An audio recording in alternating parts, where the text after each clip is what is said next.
Mini কিচেনে আপনাদেরকে জানাচ্ছি স্বাগতম। আজকে আমি আপনাদের সামনে হাজির হয়েছি নুডলসের পাকোড়া রেসিপি নিয়ে। তো চলেন আর দেরি না করে মূল রেসিপিতে চলে যাই। প্রথমেই আমি নুডলসগুলোকে ভালোভাবে সিদ্ধ করে নেব।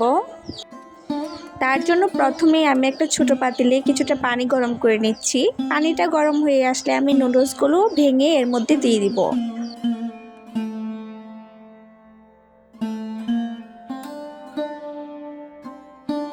তো ভিউয়ার্স, আপনারা দেখতেই পাচ্ছেন নুডলসগুলো সিদ্ধ হয়ে গেছে। নুডলসগুলো বেশি সিদ্ধ করা যাবে না, তাহলে পাকোড়াগুলো মচমচে হবে না। এই পর্যায়ে নুডলসগুলোকে একটা ছাঁকনি দিয়ে ছেঁকে পানিটা ঝরিয়ে নিতে হবে। এখন একটা ছোট বাটিতে নুডলসগুলো তুলে নিচ্ছি।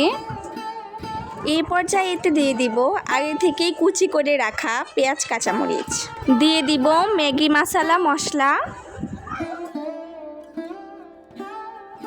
এখন দিয়ে দিচ্ছি কিছুটা আদা বাটা, দিয়ে দিচ্ছি সামান্য পরিমাণ লবণ, এখন দিয়ে দিব হলুদের গুঁড়ো, মরিচের গুঁড়ো। সবগুলো উপকরণ দেওয়া হয়ে গেলে এখন এটাকে আমি ভালোভাবে মেখে নিব।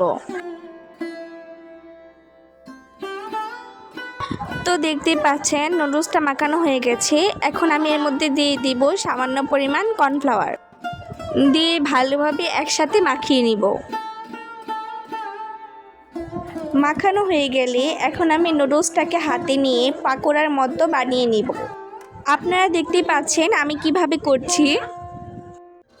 এখন আমি সবগুলো পাকোড়া একসাথে বানিয়ে নিব। এখন পাকোড়াগুলো ভাজার পালা। তার জন্য আমি ফ্রাই প্যানে কিছুটা তেল দিয়ে দিয়েছি। তেলটা গরম হয়ে আসলে আমি একে একে সবগুলো পাকোড়া দিয়ে দিব। পাকোড়াগুলো দেওয়া হয়ে গেলে এখন এগুলোকে আমি ভালোভাবে উল্টে পাল্টে কিছুক্ষণ ভেজে নেব। যখন দেখবেন এরকম গোল্ডেন ব্রাউন কালার হয়েছে তখন এটাকে নামিয়ে নেবেন।